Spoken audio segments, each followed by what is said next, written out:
Friends, mission GS academy में आपका स्वागत है।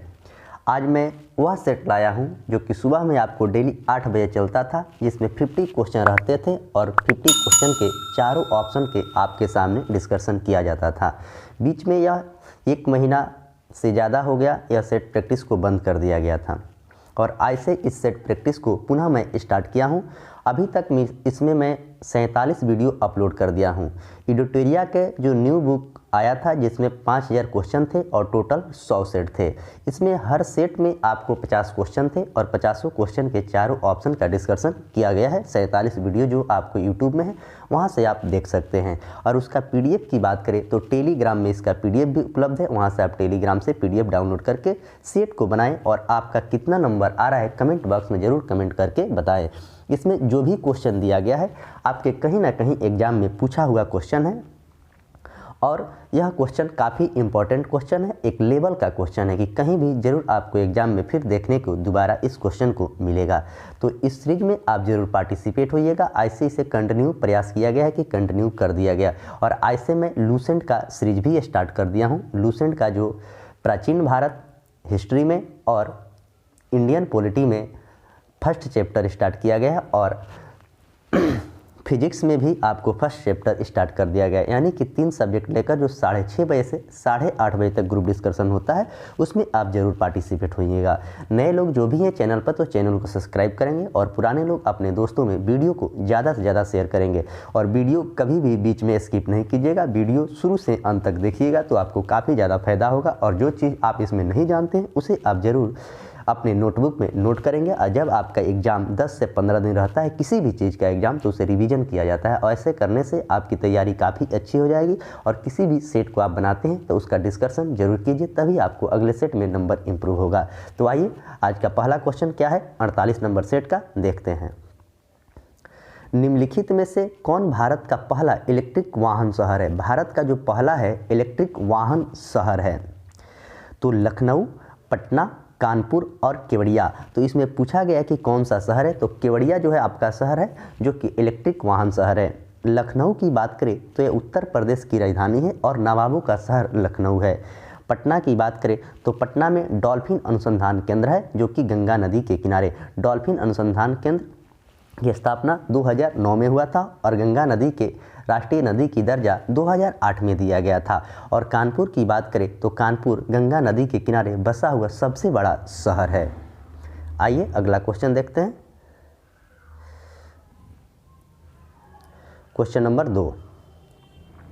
क्वेश्चन नंबर 2 कह रहा है क्रोलिस बल का संबंध इनमें से कौन सा कथन गलत है? कभी भी क्वेश्चन को आप पढ़ेंगे तो उसे अच्छे से पढ़िएगा, क्योंकि क्वेश्चन को जब अच्छे से आप नहीं पढ़ेंगे तो आपका आंसर गलत हो सकता है, क्योंकि अंत में लिखा रहता है कि कौन सा इसमें गलत है। आप गलत को नहीं पढ़ते हैं, सही मार्कर फर्स्ट में ऑप्शन दिया रहता है उसे आप गलत कर देते हैं।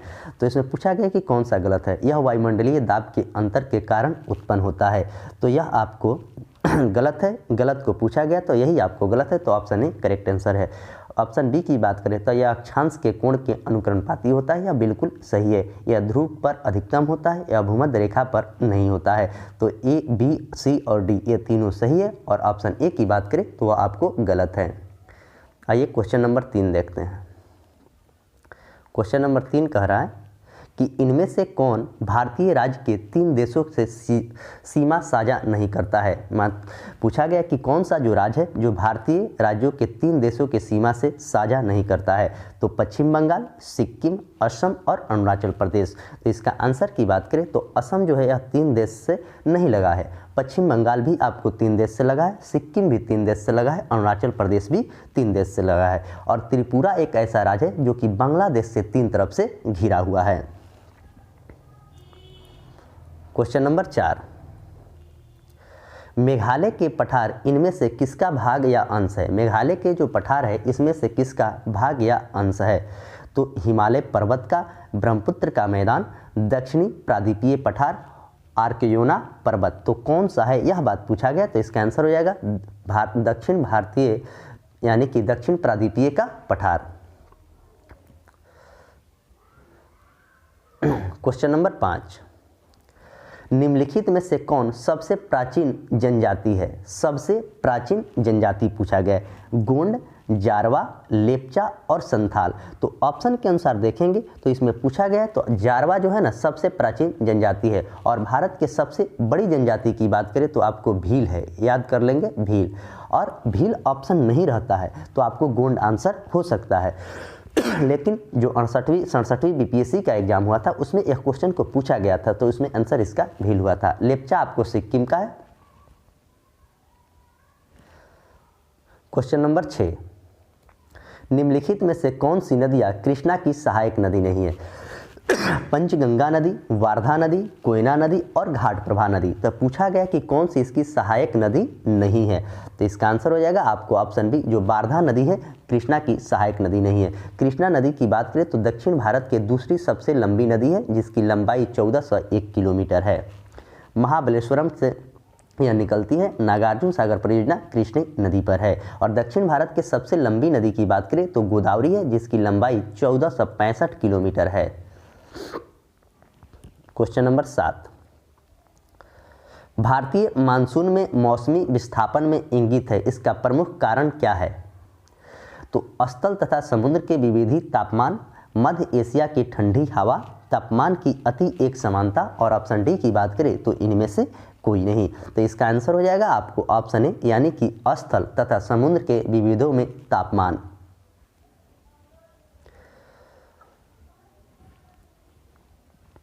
क्वेश्चन नंबर 8,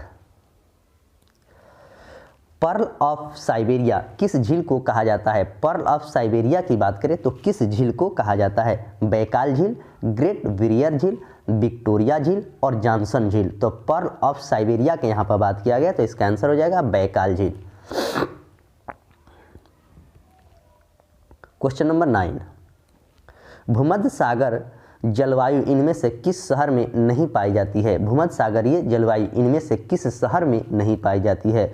तो लॉस एंजल्स में, रोम में, न्यूयॉर्क में और केप टाउन में। तो किस में नहीं पाई जाती है? तो न्यूयॉर्क में नहीं पाई जाती है, बाकी लॉस एंजल में, रोम में और केप टाउन में पाया जाता है।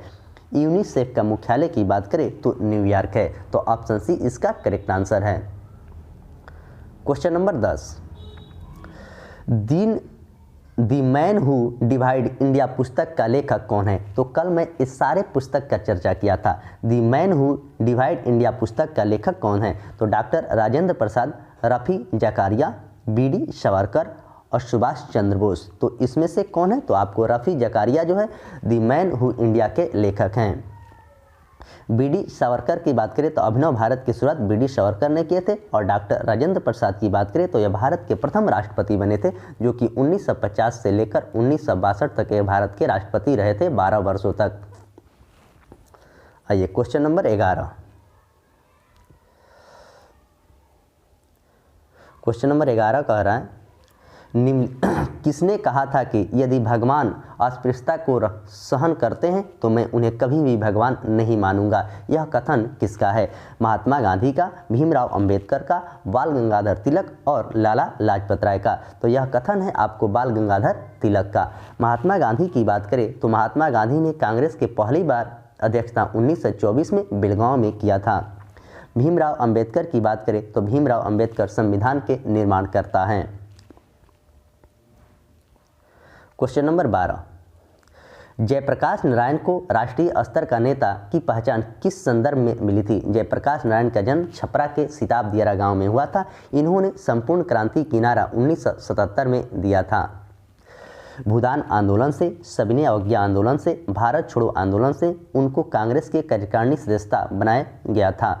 तो इसमें इसका आंसर हो जाएगा आपको ऑप्शन सी, यानी कि भारत छोड़ो आंदोलन। भारत छोड़ो आंदोलन की बात करें तो 1942 में हुआ था, 9 अगस्त 1942। सविनय अवज्ञा आंदोलन की बात करें तो यह 1930 में हुआ था और असहयोग आंदोलन 1920 में हुआ था। क्वेश्चन नंबर 13, अमर नायक प्रणाली किसकी राजनीतिक खोज है? अमर नायक जो प्रणाली है वह किसकी राजनीतिक खोज है? चोल के, चालुक्य के, गुप्त के और विजयनगर के। तो इसका आंसर हो जाएगा आपको ऑप्शन डी, यानी कि विजयनगर के। विजयनगर साम्राज्य के संस्थापक हरिहर और बुक्का थे। चोल वंश के संस्थापक विज्ञालय थे और गुप्त वंश के संस्थापक श्रीगुप्त थे। क्वेश्चन नंबर 14,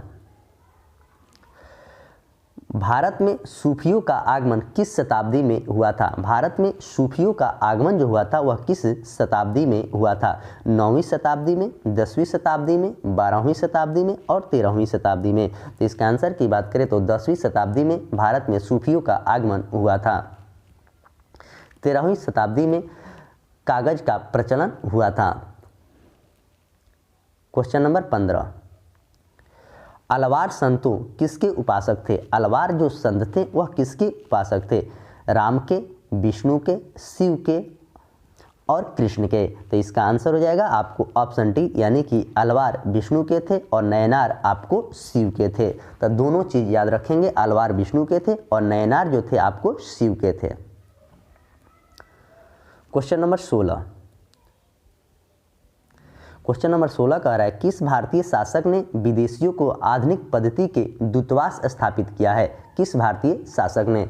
हैदर अली ने, मीर कासिम ने, शाह आलम द्वितीय ने और टीपू सुल्तान ने?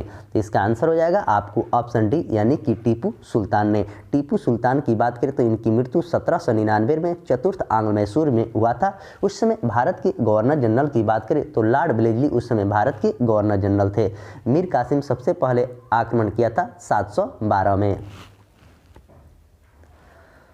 क्वेश्चन नंबर 17, किस अधिनियम के तहत अखिल भारतीय संघ की स्थापना की गई है? किस अधिनियम के तहत?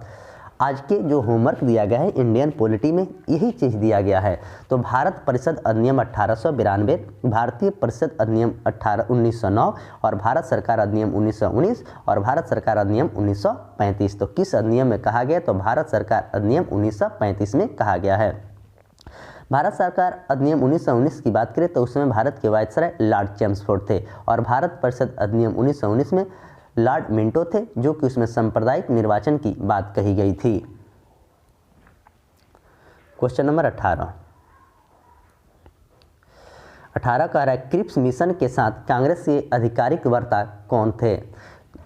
जवाहरलाल नेहरू एवं मौलाना आजाद, महात्मा गांधी, सरदार पटेल, राजेंद्र प्रसाद और रफ़ी किदवई, जेबी कृपलानी और सी राज गोपालाचारी। तो कौन थे? तो जवाहरलाल नेहरू और मौलाना अबुल कलाम आजाद थे। और क्रिप्स मिशन की बात करें तो मार्च 1942 में क्रिप्स मिशन भारत आया था। क्वेश्चन नंबर 19, भारतीय पत्रकारिता का जनक निम्नलिखित में से किसे कहा जाता है? भारतीय पत्रकारिता का जनक निम्नलिखित में से किसे कहा जाता है? राजाराम मोहन राय को, दयानंद सरस्वती को, ज्योतिबा फुले को और सत्येंद्र नाथ टैगोर को? तो इसका आंसर हो जाएगा आपको ऑप्शन ए, राजाराम मोहन राय को कहा जाता है। सत्यशोधक समाज के संस्थापक ज्योतिबा फुले थे। अगला question, question number 20। Question number 20 जो है आपको मिलान करने वाला क्वेश्चन है। तो आइए इसका मिलान करते हैं, किसका लेखक कौन है? तो आइए इसको मिलान करते हैं। तो कॉमनवेल्थ जो है, कॉमनवेल्थ एनी बेसेंट के द्वारा लिखा गया था। फ्री हिंदुस्तान के लेखक की बात करें तो तारक नाथ दास थे। इंडिया डिवाइडेड के लेखक राजेंद्र प्रसाद थे। अनहैप्पी इंडिया का लेखक लाला लाजपत राय थे। आइए इसको मिला देते हैं। तो इसका ए हो जाएगा, इसका राजेंद्र प्रसाद। तो ऑप्शन डी इसका करेक्ट आंसर है। मिलाने वाला में थोड़ा सा दिक्कत होता है, लेकिन आप लोग याद कर लेंगे अच्छे से। क्वेश्चन नंबर 21, ब्लेजली के द्वारा शुरू किए गए सहायक संधि पर हस्ताक्षर करने वाला राज्यों का सही क्रम बताना है। मतलब सबसे पहले कौन सा राज्य किया था, उसके बाद कौन किया था? तो हैदराबाद, मैसूर, तंजौर और अवध। तो इसका आंसर की बात करें तो ऑप्शन ए हो जाएगा। सबसे पहले आपको हैदराबाद, उसके बाद मैसूर, उसके बाद तंजौर और सबसे लास्ट में आपको अवध ने किया था। तो ऑप्शन ए इसका करेक्ट आंसर है। क्वेश्चन नंबर 22, आंग्ल नेपाल युद्ध 1814 से आंग्ल नेपाल युद्ध जो 1814 से 16 में किस संधि के तहत समाप्त हुआ था? यह क्वेश्चन बिहार एसएससी का जो एग्जाम हुआ था 23 तारीख को फर्स्ट शिफ्ट में यह क्वेश्चन पूछा गया था। तो काठमांडू के संधि से, विराटनगर के संधि से, सुगौली के संधि से, जयनगर की संधि से? तो इसका करेक्ट आंसर हो जाएगा आपको ऑप्शन सी, यानी कि सुगौली के संधि के तहत समाप्त हुआ था। विराटनगर की बात करें तो मत्स्य की राजधानी विराटनगर थी। क्वेश्चन नंबर 23, सार्वजनिक निर्माण विभाग और लोक शिक्षा विभाग स्थापित करने का श्रेय किस गवर्नर जनरल को दिया जाता है? तो लॉर्ड विलियम बेंटिंग को, लॉर्ड डलहौजी को, लॉर्ड कैनिंग को और लॉर्ड रिपन को। तो सार्वजनिक निर्माण विभाग के शिक्षा की बात यहाँ पर कहा गया है, तो इसका आंसर हो जाएगा आपको ऑप्शन बी यानी कि लॉर्ड डलहौजी को कहा गया है। लॉर्ड डलहौजी की शासनकाल की बात करें तो 1848 से लेकर 1856 तक था। इन्हीं के शासनकाल में रेल, डाक, तार सभी चलाया गया था। लॉर्ड विलियम बेंटिंग की बात करें तो अंग्रेजी शिक्षा की बात इन्हीं के शासनकाल में कहा गया था और स्वतंत्र और भारत के प्रथम गवर्नर जनरल यह बने थे लॉर्ड विलियम बेंटिंग। 1857 के क्रांति हुआ था उसमें उस समय भारत के वायसराय लॉर्ड कैनिंग थे। और लॉर्ड रिपन की बात करें तो स्थानीय स्वशासन के जनक लॉर्ड रिपन को कहा जाता है, जिनका शासनकाल 1880 से लेकर 1884 तक था। क्वेश्चन नंबर 24, अफगानिस्तान के हेलमंद प्रांत किसकी खेती के लिए प्रसिद्ध है? तंबाकू के लिए, अफीम के लिए, गेहूं के लिए और कपास के लिए। तो इसका आंसर हो जाएगा आपको ऑप्शन बी यानी कि अफीम के लिए है। तंबाकू भारत में सबसे ज़्यादा आंध्र प्रदेश होता है और गेहूं की बात करें तो उत्तर प्रदेश में सबसे ज़्यादा गेहूं होता है और हेक्टेयर के हिसाब से पंजाब में होता है। क्वेश्चन नंबर 25,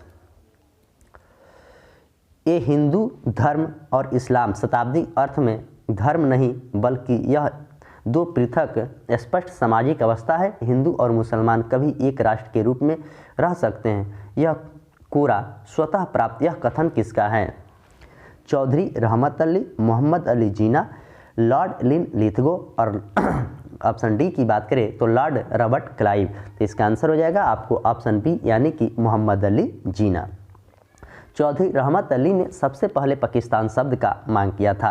लॉर्ड लिनलिथगो की बात करें तो द्वितीय विश्व युद्ध के समय वह भारत के वायसराय थे और भारत छोड़ो आंदोलन के समय भी थे, क्रिप्स मिशन के भी समय थे लॉर्ड लिनलिथगो।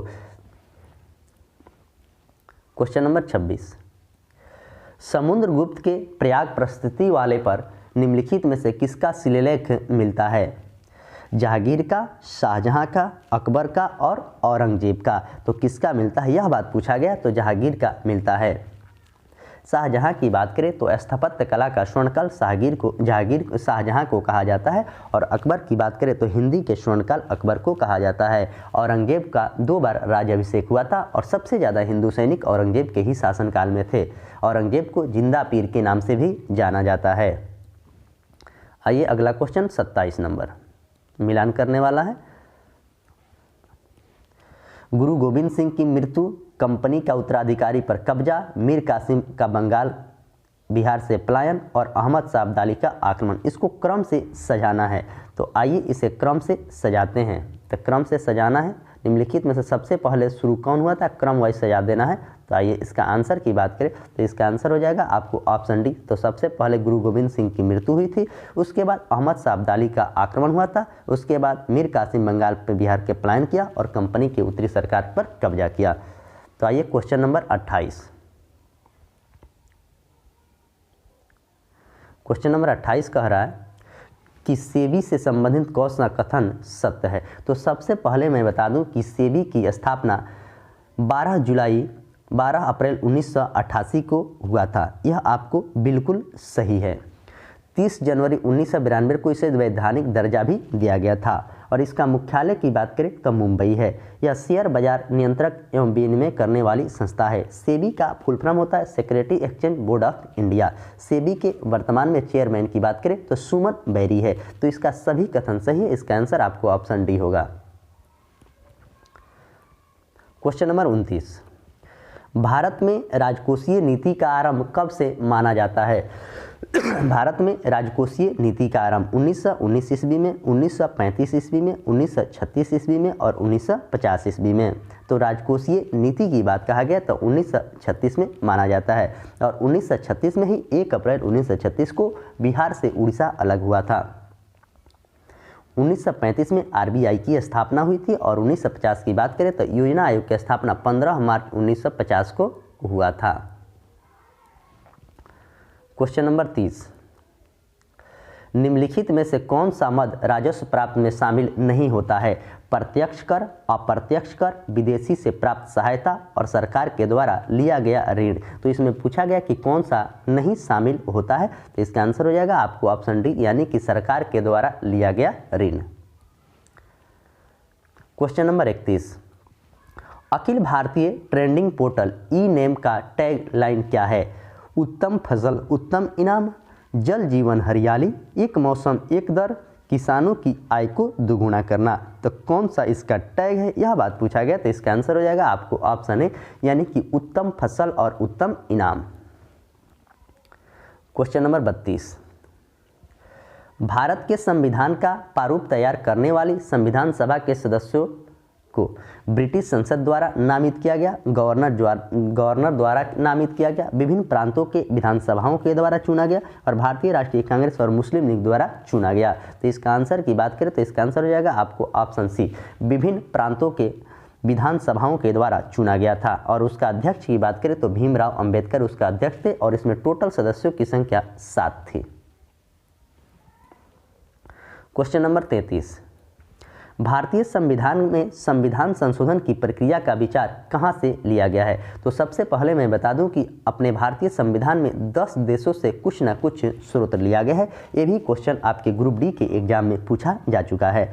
तो यहाँ पर पूछा गया संविधान संशोधन की प्रक्रिया दक्षिण अफ्रीका से लिया गया है और भाग 20 में संविधान संशोधन की प्रक्रिया की भी बात कही गई है। अमेरिका से मौलिक अधिकार लिया गया है, ब्रिटेन से संसद की जननी कहा जाता है और फ्रांस की बात करें तो भाईचारा और बंधुत्व फ्रांस से लिया गया है। क्वेश्चन नंबर 34, क्वेश्चन नंबर 34 कह रहा है कि मौलिक अधिकार का हनन न होने पर अनुच्छेद 32 एवं अनुच्छेद 226 के तहत जारी होने वाला रिट निम्नलिखित में से कौन सा है? तो सबसे पहले मैं बता दूं कि अनुच्छेद 32 के तहत सुप्रीम कोर्ट रिट जारी करता है और अनुच्छेद 226 के तहत हाई कोर्ट रिट जारी करता है 5 प्रकार के। तो इसमें पूछा गया कौन सम्मिलित है? बंदी, प्रत्यक्षीकरण, प्रमादेश, उत्प्रेषण, अधिकार निवारण, अतिरिक्त। बंदी, प्रत्यक्षीकरण, प्रतिषेध, अधिकार परीक्ष और प्रमादेश। बंदी, प्रत्यक्षीकरण, प्रमादेश, प्रतिषेध, उत्प्रेषण और अधिकार परीक्ष। और ऑप्शन डी की बात करें तो प्रत्यक्षीकरण, प्रमादेश, प्रतिषेध, उत्प्रेषण और अधिकार परीक्ष। तो इसमें कौन सा शामिल है, यह बात पूछा गया। तो इसका आंसर हो जाएगा आपको ऑप्शन सी, यानी कि बंदी, प्रत्यक्षीकरण, प्रमादेश, प्रतिषेध, उत्प्रेषण और अधिकार परीक्ष। आइए अगला क्वेश्चन, क्वेश्चन नंबर 35, कौन सा परमाणु ऊर्जा संयंत्र उनकी अवस्थिति का विकल्प नहीं है?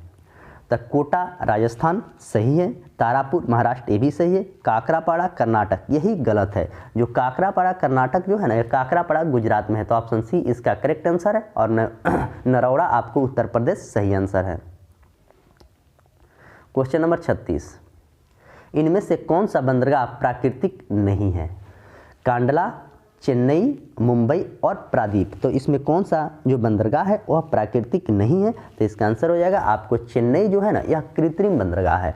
कांडला, मुंबई ये सब प्राकृतिक बंदरगाह का उदाहरण है।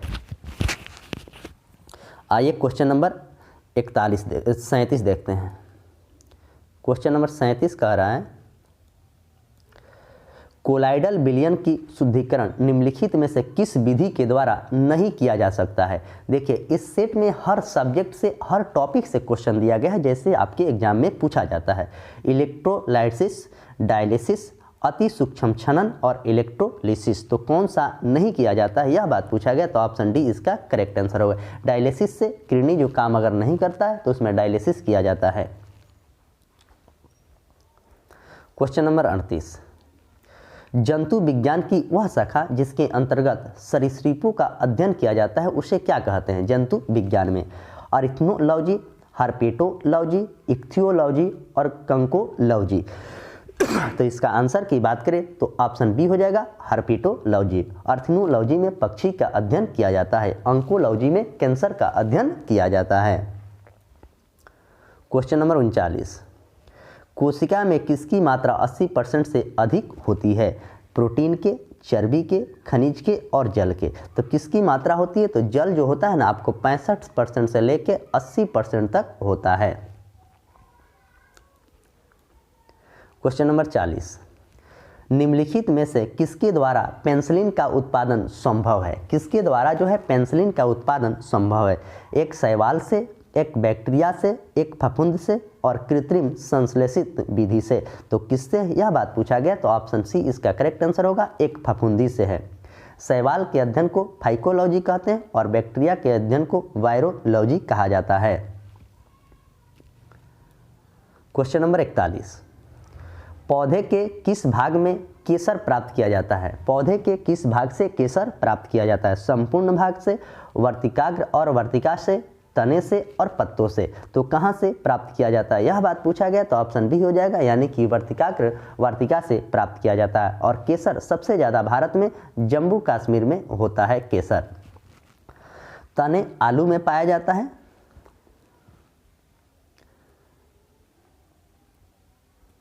क्वेश्चन नंबर 42, कृत्रिम उपग्रह धरती से स्पष्ट रूप से ट्रैक किया जा सकता है डॉपलर के प्रभाव से, रडार के द्वारा, सोनार के द्वारा, पल्सर के द्वारा। तो इसका आंसर हो जाएगा आपको ऑप्शन ए, यानी कि डॉपलर के प्रभाव के द्वारा। डॉपलर के प्रभाव जो है वो लाइट पर भी काम करता है और ध्वनि पर भी काम करता है। जब ट्रेन आपके नज़दीक आती है तो आवाज़ तेज़ी से सुनाई देता है और जैसे ही आपको ट्रेन क्रॉस कर जाती है तो उसका आवाज़ धीरे धीरे कम सुनाई देने लगता है। यही डॉपलर का इफेक्ट है। जब कोई गाड़ी दूर से आती है तो उसका लाइट बहुत छोटा दिखता है, जब आपके नज़दीक आता है तो उसका लाइट बहुत बड़ा दिखता है। तो इसीलिए प्रकाश पर भी ये काम करता है। रडार का आविष्कार रोन्टगेन ने किया था और रडार से ही आपको वायुयान की स्थिति पता लगाया जाता है और सोनार का उपयोग जल के अंदर किया जाता है। क्वेश्चन नंबर 43, मानव के शरीर में रक्त की मात्रा शरीर के भार के लगभग कितना प्रतिशत होता है? तो मैं इसको ग्रुप डिस्कशन में कई बार इस क्वेश्चन को आपके सामने मैं बताया हूं। तो इसका आंसर हो जाएगा आपको ऑप्शन बी, यानी कि 7 से 8%। अगर 7 से 8% नहीं रहता, केवल 7% रहता तो वही आंसर आपका होता।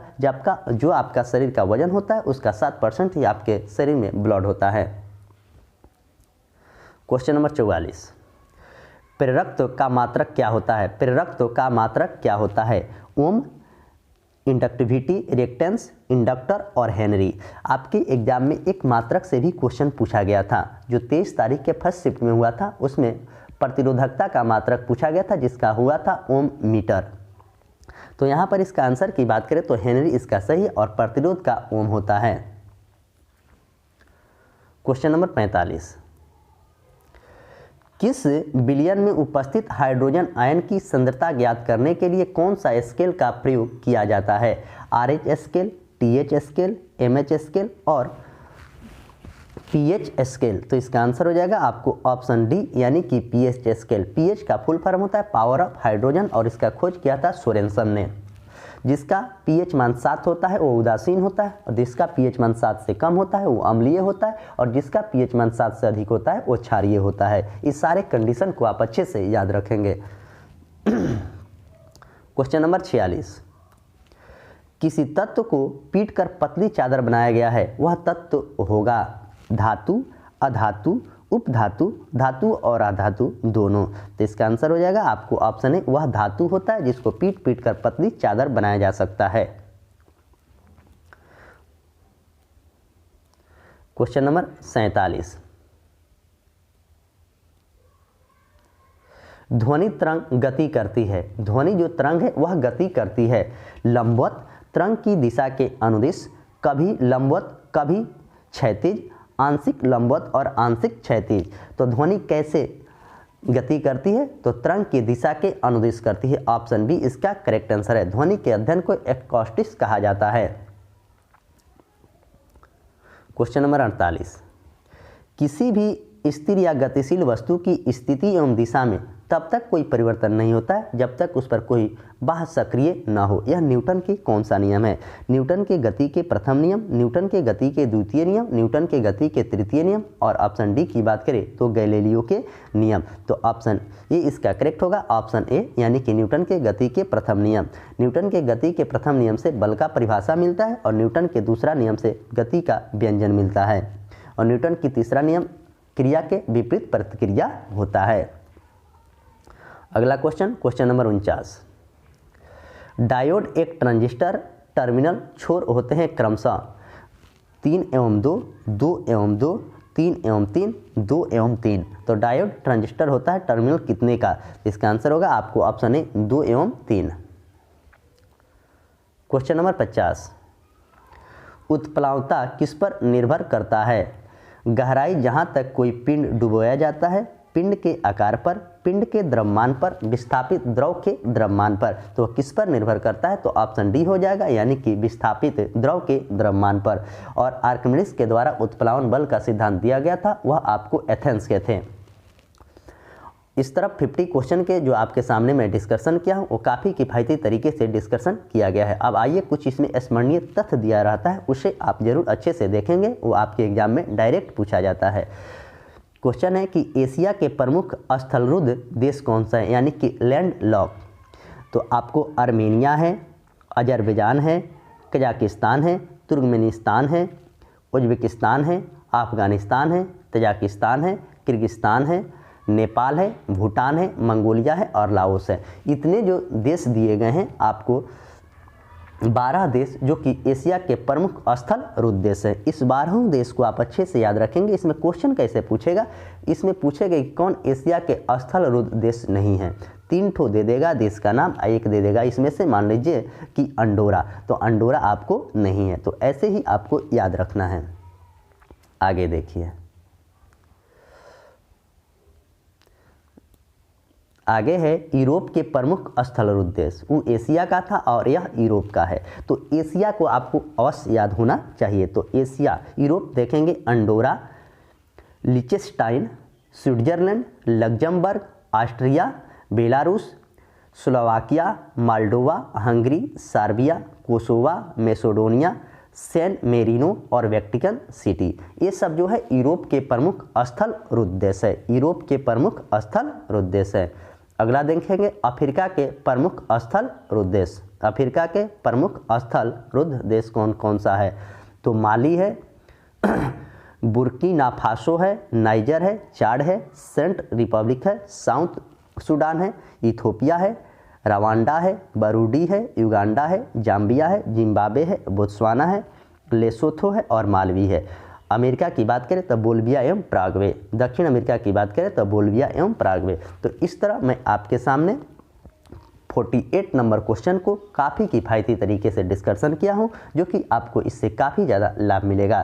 तो जो भी स्टूडेंट मेरे चैनल से जुड़े हैं और जो नहीं जुड़े हैं वो लोग जल्द से जल्द मेरे चैनल को सब्सक्राइब करेंगे, लाइक करेंगे और अपने दोस्तों में वीडियो को ज़्यादा से ज़्यादा शेयर करेंगे कि और भी स्टूडेंट इससे जुड़े। और इस ग्रुप डिस्कशन से जो शाम को 6:30 बजे चलता है उससे आपको काफ़ी ज़्यादा लाभ मिलेगा। और यह 50 क्वेश्चन आप ग्रुप डिस्कशन करने के बाद इसका PDF टेलीग्राम में डाल दिया जाता है, वहाँ से आप बनाएंगे और आपका कितना नंबर आता है कमेंट बॉक्स में जरूर बताएंगे। तो चलिए मैं इसी के साथ सेशन के समाप्त करता हूँ। मिलेंगे 6:30 बजे, तब तक के लिए धन्यवाद।